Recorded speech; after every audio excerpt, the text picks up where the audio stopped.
Howdy, my name is Reagan Ashley. My debate topic is which species is more dangerous, the black widow spider or the rat flea.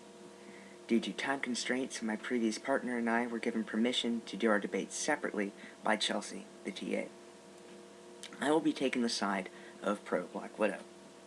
The western black widow spider, or Latrodectus hesperus, is the more dangerous of the two, in large part due to its venom.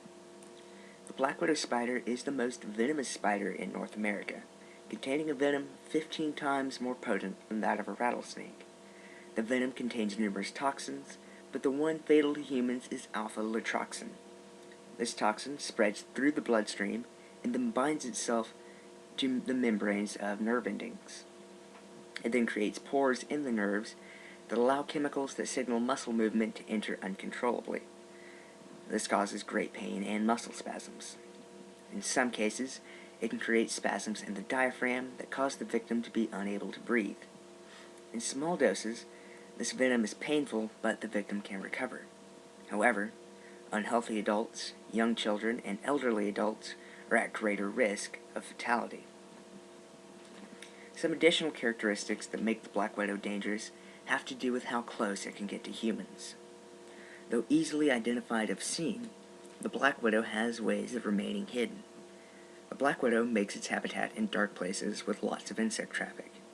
Areas around human include areas where a black widow can be found around humans includes barns, vents, garages, and sedentary trash piles. Occasionally, the spider can make its way into a shoe and remain there until the owner cleans it out or puts his foot into it. The spider uses these areas to remain hidden. Once these areas are disturbed by a human, and the spider becomes agitated, it can strike. Additionally, the bite itself may not be noticeable. It is sometimes defined as being pinprick-like. Though uncommon, black widows are occasionally kept as pets. This deliberate proximity to humans greatly increases the risk of being bitten and makes the spider more dangerous. Possible rebuttals include the fact that the black widow spider is defensive and will seldom attack.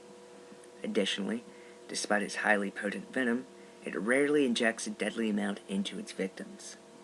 The rat flea, or Xenopistula chiapis, is a carrier of the bubonic plague, which caused the deaths of 50 million people in the 1300s alone during the incident known as Black Death. Black widow deaths, however, are nowhere near that amount. Fleas can also be more easily concealed than the black widow, and its bite can be totally unnoticeable. A counter to that rebuttal, however, is that in 2013, there were 1,866 bites from black widows, as compared to 783 cases of the plague that same year. The flea itself is not dangerous, but the disease it carries is.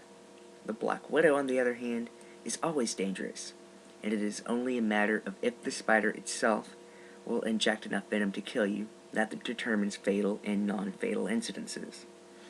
In other words, the flea may or may not be carrying a disease, but the black widow is always carrying a lethal amount of venom that it can inject on its own will. Additionally, the plague is not particularly dangerous if treated. Some bites from the black widow, however, may not be treatable. In 2011, a 40-year-old man died after being bitten 19 times by a black widow. In some cases, an experimental anti-venom must be used that may or may not have success. Finally, fleas can be fairly easily repelled with an insect repellent, whereas that would not be the case with the black widow. In summary, the black widow is the species we should be most concerned about encountering. With venom 15 times as potent as a rattlesnake, its ability to inject as much as it wants, and its easy concealment near humans, the western black widow is the species that has the greatest potential to cause harm to humans. It is for this reason that the western black widow spider is the most dangerous of the two. Thank you.